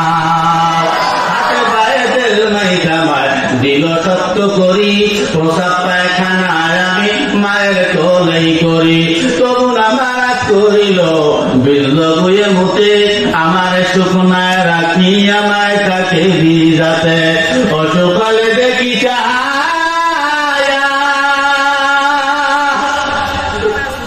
মায়ের হয়েছে মন বিছনায় বৈশা রে বলে আমার আল্লাহ যাও বলইয়া সন্তানের নিও না দুঃখের দরদি আমার জনম দুঃখী মা গর্ভধারণী মা জনম দুঃখিনী মা দুঃখের দরদি আমার জনম দুঃখী মা মায়ের কান্দন যাবজ্জীব 2-3-4 মাস বলে কান্দন রে বলে ঘরের পরিবারের কান্দন কয়েকদিন ঘর থাকে না দুঃখের দরদি আমার জনম দুঃখী মা গর্ভধারণী মা জনম দুঃখিনী মা দুঃখের দরদি আমার জনম দুঃখী মা চিল্লা বলা যাবে কি মার বাবা মা বাবার পরিচয় আঘাত দিবি না ওয়াদা ছাড়া করতে পারবে একটু হাত ধরায় দেখা জীবনে মার পরিচয় আঘাত দিবি না আমি বলে আপনা মা আমার তো মা আমি বুঝি মায়ের কি যন্ত্রণা মায়ের কি জ্বালা আমার মনে পড়ে না আমি হওয়ার পরের থেকে আমার মা আমার জন্য কারোর সঙ্গে ঝগড়া করছে আমি কোনদিন আমার আব্বা এখনো বেঁচে আছে গতকালকে মা ফিরে আমার আব্বা জানছিল এখনো পর্যন্ত বলতে পারবে না আব্দুর রহমান আমাদের চেহারা দিয়ে তাকায় চোখ রাঙ্গায় কথা বলছে এই ক্ষমতা আমি কোনোদিনও করিনি আর রাখিও না আর মরণের আগ পর্যন্ত বাবা মা চেহারা দিয়ে চোখ রাঙ্গায় তাকায় ধমক দিয়ে কোনোদিন কথা বলবো না আমি আমার মায়ের দুঃখটা বুঝি আমার মা একদিন 2টা ইলিশ মাছ দিয়েছিলাম আমি ওই দিন মসজিদে আমি চাকরি করি ছাত্র মানুষ ওই সময় আমার খবরে টাকা নাই যে মসজিদে চাকরি করি গুড়া দ্বারা পড়াইয়া ছেলে পেলে পড়াইয়া যে টাকা পা ওই টাকা নিতে পারবো এটাই হলো আমার বেতন তো ওই যে একবার তাও উঠাইয়া কয়টা টাকা হইল আমি শুধু 2টা ইলিশ মাছ নিয়ে গেছিলাম আমি জানেন না আমার মার বাবা এক জায়গায় বসা ইলিশ মাছ দিয়েছে আমার মামার ধরায় বেড়ে কেন্দ্রে দিয়েছে আমি বললাম মা খুশির বিষয় আপনি কেন কান্দেন আমি ইলিশ মাছ আনছি বলে বাবা আজ পর্যন্ত আমি ইলিশ মাছ খাইতে পারি নাই তোর বাবা এই বিয়ে করার পরে থেকে আজ পর্যন্ত ইলিশ মাছ খাওয়াইতে পারে নাই কতটা করে হইতে পারে আমার মা বললে বাবা ইলিশ মাছ দেখে আমার কান্নার জন্য আসলো আমার মনে যায় আমার মন বলে আমার একজন বাবা হইছে আমার বাবা আমার ইলিশ মাছ খাওয়াইতে পারবে কিন্তু আমার মাকে দুনিয়ায় না আমার মা যদি বলতো আমি আব্দুর রহমান স্বর্ণের মাছ খাবো আমি সেই স্বর্ণের মাছ কিনা খাওয়ানোর ক্ষমতা আমি রাখি কিন্তু কপালে আমার নাই সুখ দেখার আগে মা আমার বিদায় নেয় আমি আব্দুর রহমান এই যে মাদ্রাসা চলবেন আপনারা খাওয়ান পড়ান দেখেন আমি আব্দুর রহমান একদিন মাদ্রাসাতে 3 দিন পরে বাড়ি গেলাম 3 দিন পরে বাড়ি যাইয়ে দেখি আমার মা দক্ষিণ মুই মাথা দিয়া আমার মা পয়সা রয়েছে আমি পিছন দেখতে গিয়ে ছোট মানুষ গিয়ে আমার কান্দে হাত রাইতে বললাম মা আমি তো আসছি আমার মা যখন আমার দিয়ে টাকা দেখি আমার মা চোখ বেয়ে পানি জমিয়ে পড়ে আমি আমার মায়ের বললাম মা আপনি কেন কাঁদেন মা বললো বাজান আমি তো আমার জন্য কাঁদি না তোমার জন্য কাঁদি আমি বললাম মা আমার জন্য কেন কাঁদেন বলে বাজান আজকে 2 দিন হয় তোমার আব্বা বাড়ি আসেন আব্বা রিক্সা চালাইতো আমি বললাম হয়তো কোনো কারণে আসতে পারে নাই মা তো জানে কেন আসতে পারে না কারণ ওই 2 দিন বাবার খেপ পায় নাই চাল পায় না লজ্জায় বাড়ি আসে নাই আমি বললাম মা কি হয়েছে বলে ঘরে তো ভাত নাই বলে বাজান তোমার জন্য কান্দি তুমি বাড়ির মাদ্রাসায় যাবা কি নিয়ে যাবা ভাত কোথায় পাবা আমার হাতে আমি বালতি নিয়ে যাইতাম আমার মাকে আমি সান্ত্বনা দিলাম আর বললাম মা চিন্তা করবা না মাদ্রাসায় যাবো দুনিয়া কেউ জানবে না আমার বাড়ি খেলে কেউ জানবে না মাদ্রাসা আমি বাড়ির থেকে মার কাছ থেকে বিদায় নিয়ে আমি মাদ্রাসার দিকে রওনা মাদ্রাসার দিকে যখন রওনা মায়া মা পিছনে মাথায় হাত দিয়ে চোখের বাড়ি মায় তো কান্না রাখতে পারে না মায়ের পিছন দিয়ে হাত বুলায় দেয় আর আমার জন্য দোয়া পিড়ে দেয় আমি মায়ের বললাম মা হুজুরদের কাছে শুনছি মা বাবার দোয়া নাকি আল্লাহ ফিরায় না মাছ মিটায় না মাছ বিষয় আল্লাহ তো দোয়া করো আমাদের এই হালত বেশি দিন থাকবে না মার কাছ থেকে বিদায় নিলাম কতদূর যাওয়ার পরে আমার মা পিছন দিক থেকে ডাকি আর আমি ওদিক ফিরে ফিরে খালি কান্দি একটা কথা মনে পড়িয়া যায় আমি তো না খাইয়ে রয়েছি বেশ ভালো কথা এই 2 দিন ধরে আমার মা তো কোনো খানা খায় নাই এই কথা মনে পড়ার পর আমার চোখ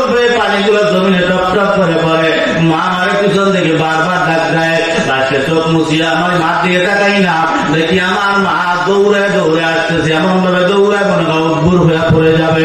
আমি আমার মার দিকে আগাইলাম, মার দিকে আগানোর পর মা আমার বুকের সাথে জড়ায় দিয়ে ছোট্ট মানুষ, মা চোখের পানি দিয়ে আমার টুপিটা ভিজে গেল। মা দেখলাম আগের মহিলারা কোটের ভিতরে টাকা রাখতো, কাপড়ের কোটে, আমার মা ওই কোটের থেকে 2 টাকা বের করছে, 2 টাকা বের করিয়া আমার মা আমার মাথা এইভাবে মোছা বলে, বাবা আজকে 2 টাকা দিয়ে দিলাম, কোন একদিন আসবে লক্ষ লক্ষ টাকা কামাবা, হাজার হাজার টাকা কামাবা, কিন্তু ওই দিন খাওয়ানোর জন্য এই মাটার হয়তো আর পাবা না। ওই দিন আমার মায়ের দোয়া কইরা দিয়ে গেছে, মন বলে মায়ের ওই কথাটা আল্লাহ কবুল কইরা নিয়েছে। আজকে হাজার হাজার আমার এই জামার পকেটে টাকা থাকে, ওই জামার পকেটে টাকা থাকে, আমার মনেও থাকে না কত টাকা কত দিক দিয়ে আছে, কিন্তু ওই মায়ের আর খাওয়াইতে পারি না। এমন একদিন আসবে যুবক, মার সাথে খারাপ আচরণ করো, কোন একদিন আসবে এই মায়ের খাওয়ানোর জন্য খুঁজবি, অপরের মায়ের খাওয়াবি, আর নিজের মার কথা মনে করিয়া কান্না করবি। মুসলমান নবীর উম্মত, মাদ্রাসায় গেলাম, মাদ্রাসায় যাওয়ার পরে ওই দিন সব ছাত্ররা খানা নিয়ে আসছে, আমার বাড়িতে কোনো খাবার নাই। হুজুর ওই দিনই খানা পরীক্ষা করেছে, কোন তরকারি দিয়ে খানা আনছে, আমার বাড়িতে তো কোনো খানা নাই। আমি সকলের বাড়ি পরীক্ষা করলো, আমার বাড়ির কাছে যখন হুজুর যায়, ওই দিন আমি আর চোখের পানি রাখতে পারলাম না, আমি অন্যদিকে তাকাইয়া 2 চোখের পানি ছাইরা দিলাম। হুজুর 2 বাড়াইছে, আব্দুর রহমানের রহমানের অবস্থা বেশি ভালো না। ওই দিন হুজুর আমার বুকের সাথে জড়ায় 2 বইলে গেছে, যা আব্দুর রহমান দোয়া করে দিলাম, আল্লাহ কোন একদিন তোমার এই খানা না থাকার কারণে বড় আলেম হিসেবে আল্লাহ তারা কবুল করে নিবে, দেখবি যে আল্লাহ তোমার পরিচয় করাই দেবে। ওই দিন ওই হুজুরের দোয়া, মায়ের দোয়া আমার আল্লাহ তারা মনে হয় কবুল কইরা নিছে। ও মুসলমান যুবক ভাই, ও মুরব্বী বাবারা, এলাকার মানুষগুলো আমার জন্য টাকা চাঁদা উঠাইছে। আর একদিন এইভাবে মাদ্রাসা যাওয়ার পথে এক লোক আমার ধৈরা, স্কুলে এক টিচার, উনি ওই লোকটা আমার ধৈরা আমার বাটি বইরা দেখে বাড়িতে ভাত নাই, উনি বাড়িতে নিয়ে আমার পেট বইরা ভাত দিলেন, বালতি বইরা ভাত দিলেন, তরকারি দিয়ে দিলেন। মুসলমান এই যে খাওয়াইছে, আজকে তাদের খাইয়া খাইয়া আমি বড় হইলাম, বড় আলেম হইলাম, নুন খাইলাম, কোন খাবো না, এরকম আলেম আমি না। দেশের মানুষগুলো আমার টাকা উঠাইয়া আমার পড়ালেখার ব্যবস্থা করছে, যেই মাদ্রাসায় পড়ছি ওই মাদ্রাসায় যারা টাকা দিত, বোর্ডিং এ খাইতাম, ফ্রি খাইতাম, ওই বোর্ডিং এর ডাল লাগতো, চাল লাগতো, মরিচ লাগতো, তেল লাগতো, লবণ লাগতো, দিত কারা? বলে আপনাদের মতো জনগণ এই মাদ্রাসায় দিত। আজকে আমি এত বড় আলেম হইলাম, যাদের টাকাই আমি আলেম হইলাম, মানুষ হইলাম। কাল কিয়ামতের ময়দান পর্যন্ত আমি তাদের মনে রাখবো, খোদা না কাছে আল্লাহ যদি আমার জান্নাত দেয়, আমার সঙ্গে যারা হাত মিলাইছে, আজকে আপনাদের এই দিনাজপুরে আমি আসলাম, আজকে আপনি আমার সাথে হাত মিলাই গেলেন, ওই দিন আল্লাহ যদি আমার জান্নাত দেয়, আল্লাহ আমারে কতটা পাওয়া দেবে জানেন? বলে আল্লাহ আমারে কতটা পাওয়া দেবে? হুজুর বইলে গেল, বলে পাওয়ার হলো একদিন আয়েশা সিদ্দিকা রাদিয়াল্লাহু তাআলা আনহা পাহাড়ে গানের উপরে মাথা দিয়ে আল্লাহর নবী ঘুমায়, হঠাৎ করে আল্লাহর নবী জিজ্ঞেস করলেন, আয়েশা ওই যে আসমানে তারকা দেখতে পাও, এই তারকা পরিমাণ গুনাহ কারো আসেনি এই দুনিয়ায়? বলে আমি তো জানি না, আল্লাহ আল্লাহ রাসূল ভালো জানে। আল্লাহ নবী আওয়াজ দিয়ে বলে, আয়েশা ওই আসমানের তারকা পরিমাণ না করো আমার অমরের। আয়েশা রাদিয়াল্লাহু তাআলা আনহার মুখটা মলিন হয়ে গেল, বড় বেজার। আল্লাহর নবী তো বুঝতে ফেলাইছে, আয়েশার মন বেজার হয়ে গেছে, কারণ তার বাবার নামটা কেন বললাম না। আল্লাহর নবী ডাক দিয়া বলে, আয়েশা বেজার হবা না, বেজার হবা না, কারণ তো এই ওমরের নেক পরিমাণ দেওয়ার মতো তো একটা বস্তু আসমানের তারকা আছে।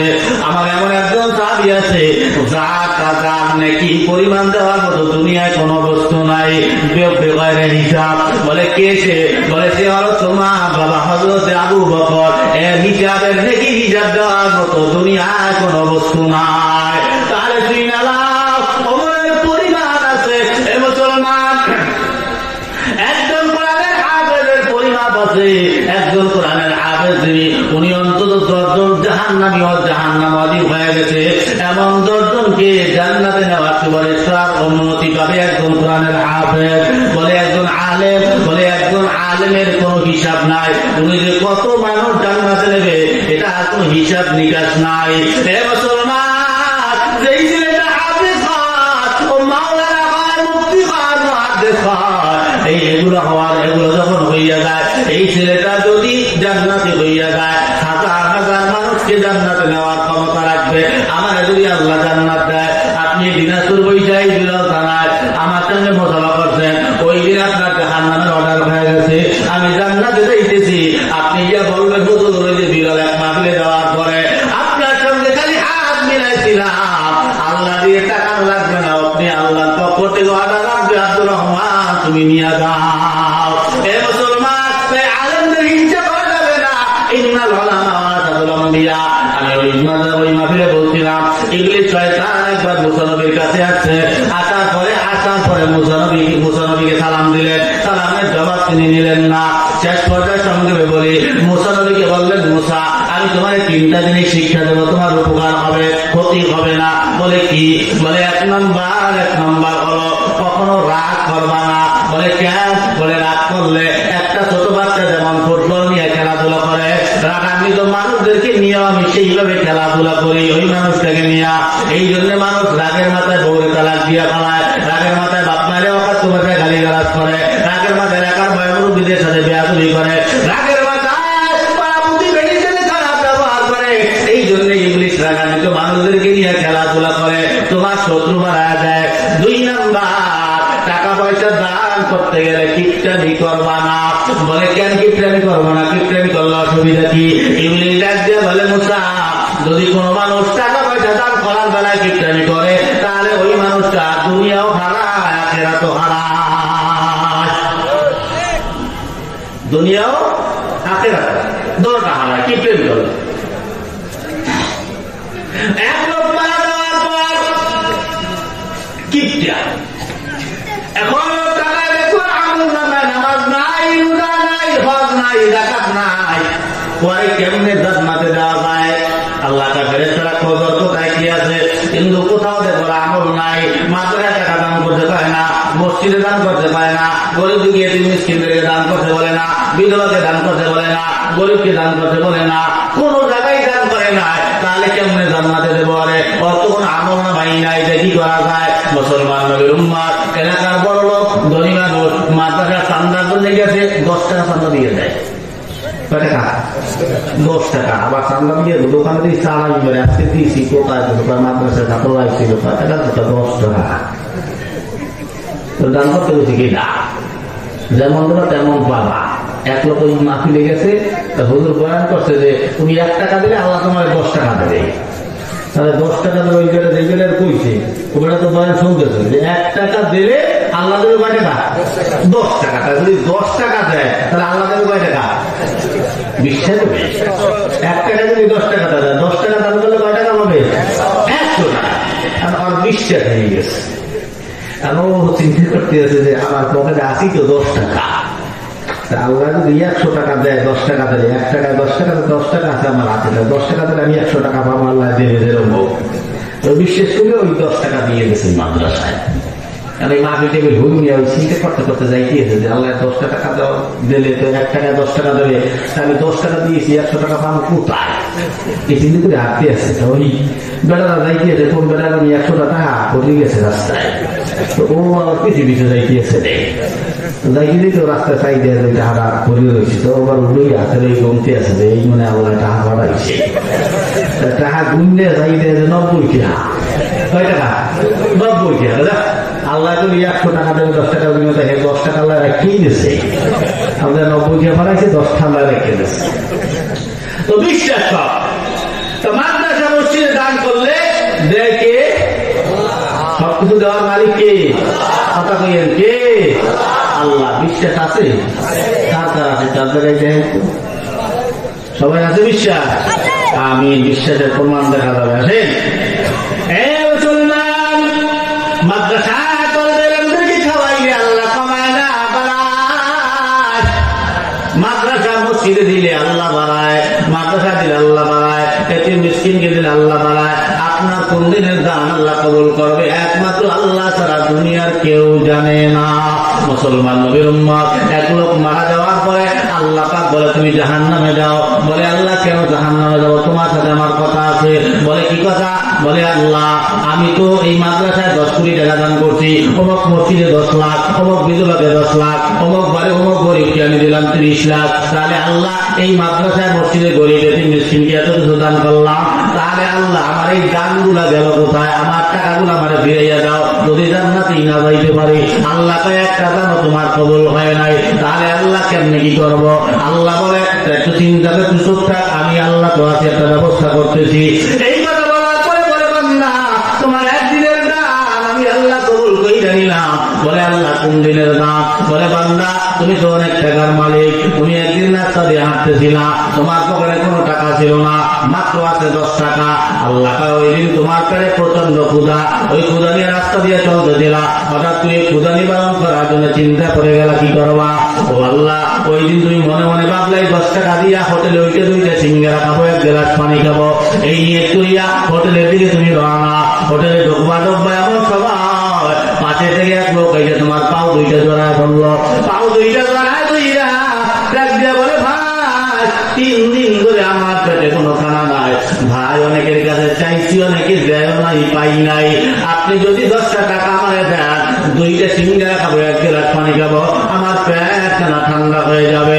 এই কথা বলার পরেও বলে আমি তো আজকে দুপুর বেলা খাই নাই, আরো 3 দিন ধরে খানা খায় না, যা আমি এই টাকা আমারে দান করে দিলাম।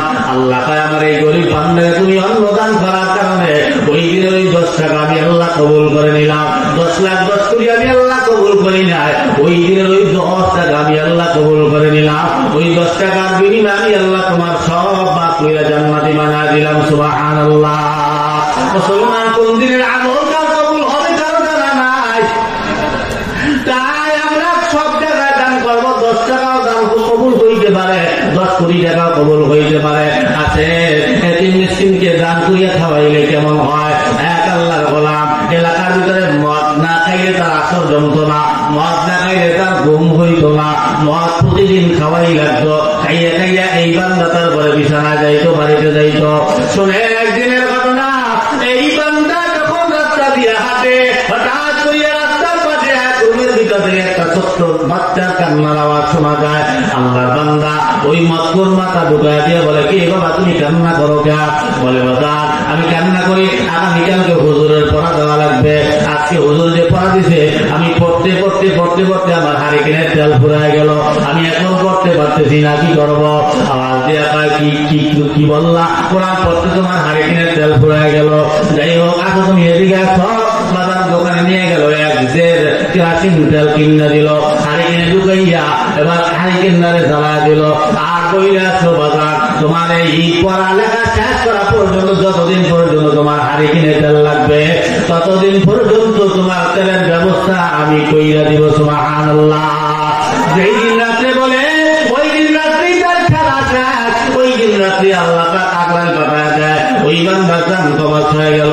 জান কবজ হওয়ার পরে আল্লাহর বান্দা পরদিন সকালবেলা এলাকার মানুষজন জানে এই বান্দা মক্ফর, এই জন্য তার জানাজার নামাজ কেউ পড়লেন না, এই বান্দারে পাঠিয়ে দিলেন জঙ্গলের ভিতরে, তার লাশটা ফেলা দিয়ে আসলেন। পরদিন সকালবেলা ইমাম সাহেব ঘুমে থেকে ওঠার পরে সকলকে ডাকলেন আর বললেন আমি রাত্রে একটা স্বপ্ন দেখলাম। বলে কি স্বপ্ন? বলে আল্লাহ বলছে আমার বন্ধু তার লাশ জঙ্গলের ভিতরে পড়ে আছে, তারা একদিনা গোসল করাইয়া তার লাশটারে দাফন দিয়ে দাও। এই কথা বলার পরে এলাকার লোকজনদেরকে নিয়ে ইমাম সাহেব জঙ্গলে গেলেন। জঙ্গলে যাওয়ার পরে গিয়া দেখে ওই যে মতকুরের লাশটা পালায় রেখে আছে, ওই মতকুরকে আল্লাহ তাআলা বন্ধু বলে সম্বোধন করছে। ইমাম সাহেব আশ্চর্য হয়ে গেল, যেই মানুষটা আমরা মতকুর কাজা করে জানতাম ওই মানুষের আল্লাহ তাআলা বন্ধু বলে সম্বোধন করলে এমন কি আমল এই বান্দার ভিতরে আছে? এই চিন্তা করিয়া এলাকায় নিয়ে আসলেন। এবার একটা একটা লোক দইরা দইরা জানাজার নামাজে জিজ্ঞাসা করে আপনারা কি জানেন এই লোকের এমন কোন আমল আছে যেই আমলটার কারণে আল্লাহ তাআলা তারে বন্ধু বলে সম্বোধন করছে? এই কথা বলার পরে সবাই উচ্চারণ করে না, আমরা কেউ জানি না কোন খাস আমল আছে কিনা। হঠাৎ করিয়া লাইনের শেষ পাশায় গিয়ে দেখে ছোট্ট একটা বাচ্চা কান্নাকাটি করে। ওই ছোট্ট বাচ্চারা ডাক দিয়ে জিজ্ঞেস করে বাজারে দিয়ে গেল তুমি কান্না কেন করো? বলে আমি কান্না করি এই মানুষটার জন্য। বলে কেন কান্না করো? তুমি কি এই মানুষ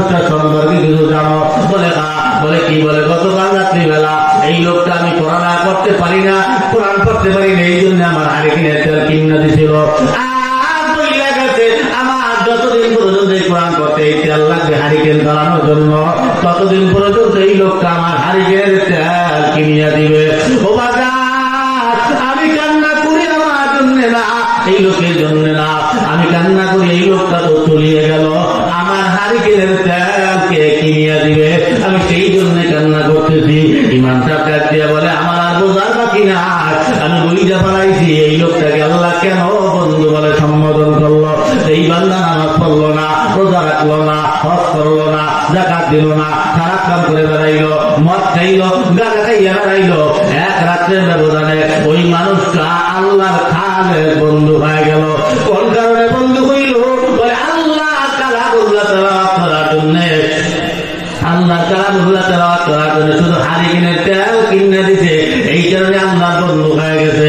ও মুসলমান, প্রিয় এলাকার মানুষ, আপনার আমরা তো আর করো না, ডাকাত না, মদ করো না, গাঁজা করো না, খারাপ মানুষ করো না, অবশ্যই বদমাশিও করি না, আমরা তো ভালো মানুষ। তাহলে আমরাও যদি এই মাদ্রাসা করে গান করি, আমরা কি আল্লাহর বন্ধু হইতে পারি না? আল্লাহর বন্ধু হইতে রাজি আছি কারা কারা জায়গায় দেখাই? আমিন বলে হাত নামাই। আল্লাহ বন্ধু হয়ে যাবো বাজান। এই মাদ্রাসা উম্মতে মুহাম্মাদি ইন্নাল উলামা ওয়ারাসাতুল আম্বিয়া, এরা কষ্ট করবে, আপনারা আরামে ঘুমাবেন, আপনারা ঘরের ভিতরে বাথরুম করবেন, আরামে ঝর্ণার ভিতরে গোসল করবেন। একজন আলেম কষ্ট করবে, আল্লাহ পাকেরা বরদাস্ত করবে না, আল্লাহ পাক সহ্য করবে না। এই নবী ওয়ারিসেরা কষ্ট করবে না, কষ্ট যেন না হয়, এটা আমরা কি সবাই চাই? হ্যাঁ, সবাই চাই যে এই উম্মতরা, এই আওলাদে রাসূল, এই ইন্নাল উলামা ওয়ারাসাতুল আম্বিয়া, এই ওয়ারাসাতুল উলামা কেরামরা যেন কষ্ট না করে। এই মাদ্রাসা উন্নতির দরকার আছে না নাই? যদি উন্নতি থেকে থাকে বাবা, আমি আপনাদের কাছ থেকে বেশি সময় দিব না, বেশি কষ্ট আপনাদেরকে দিব না বাবা। মার জন্য, বাবার জন্য, ভাইয়ের জন্য, বোনের জন্য, মানুষ বলতে বিপদ, এমন কোন মানুষ নাই যে বিপদের ভিতরে নাই। আমরা সবাই বিপদের ভিতরে আছি। আল্লাহর জন্য শয়তান যে বলছে কিপটামি করবা না, কিপটামি করলে দুনিয়া বরবাদ হয়, আখিরাত বরবাদ হয়। বিরল এলাকার মানুষ, এখানে যে এতগুলো মানুষ আছে, এখানে লাখপতি আছে, কোটিপতি আছে, হাজারপতি আছে, অনেক টাকার মালিক এখানে আছে। আপনাদের কাছে আপনারা টাকা দিলে আপনাদের কমবে না। আল্লাহ পাক দৃঢ় বিশ্বাস রাখবে, আপনি খালি বলবেন, দেওয়ার ব্যবস্থা আমার আল্লাহ তাআলা কইরা দিবে। বাজার সামনে অগ্রসর হব, অগ্রসর হওয়ার আগে আমি মাদ্রাসার জন্য একটু গোসলখানা দরকার, ওযুখানা দরকার, একটা বাথরুমের দরকার। বাজার বেশি যাবো না, দুই একটা লোক যদি একটু হাত দেখাইতে, হুজুর আমি এই ওযুখানার জন্য, বাথরুমের জন্য আমি 50,000 টাকা দান করবো, আল্লাহর কাছে দোয়া করবো। কারণ আল্লাহ পাক ধন দিয়ে পরীক্ষা করেন, দিয়া ধন বুঝে আমার আল্লাহ কাইয়া নিতে লাগে কতক্ষণ? 50,000 টাকাই মাদ্রাসার জন্য দিবেন, আল্লাহর কাছে খাসভাবে দোয়া করা হবে।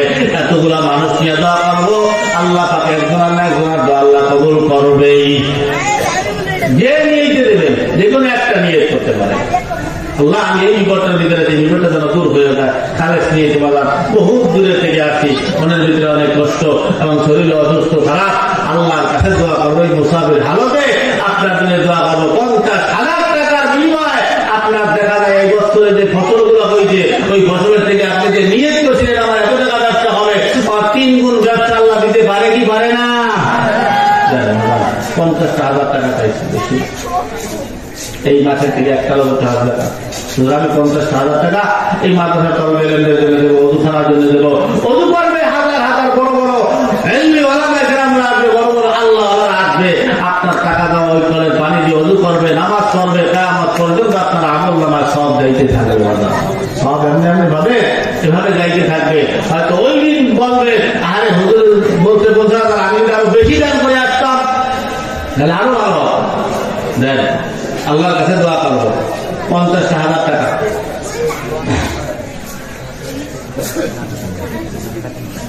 30,000 দিতে পারবেন? 50,000 পাচ্ছেন না, তো 30,000 টাকা দেবো, একটু হাত টাকা। 30,000 টাকা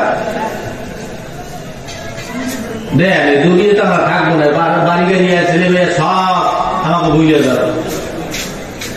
একদিন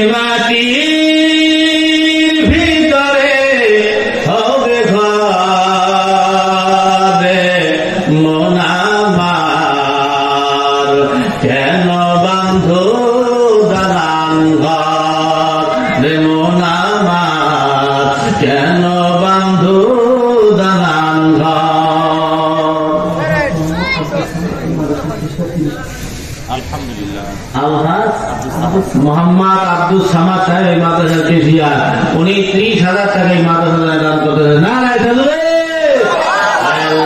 সামাদ ভাই 30,000 টাকা মাদ্রাসার জন্য দান করলেন। আল্লাহ যেই মেয়েকে দান করছে আল্লাহ মেয়েটা কবুল করে নাও। আল্লাহ ক্ষেতের ভিতরে যত ফসল আছে আল্লাহ ফসলের ভিতরে বরকত দান করে, এই ব্যবসা আছে ব্যবসার ভিতরে বরকত দান করে। আল্লাহ সব রকমের বিপদ আপদ বালা মুসিবত থেকে আল্লাহ সামাদ ভাইকে হেফাজত করেন।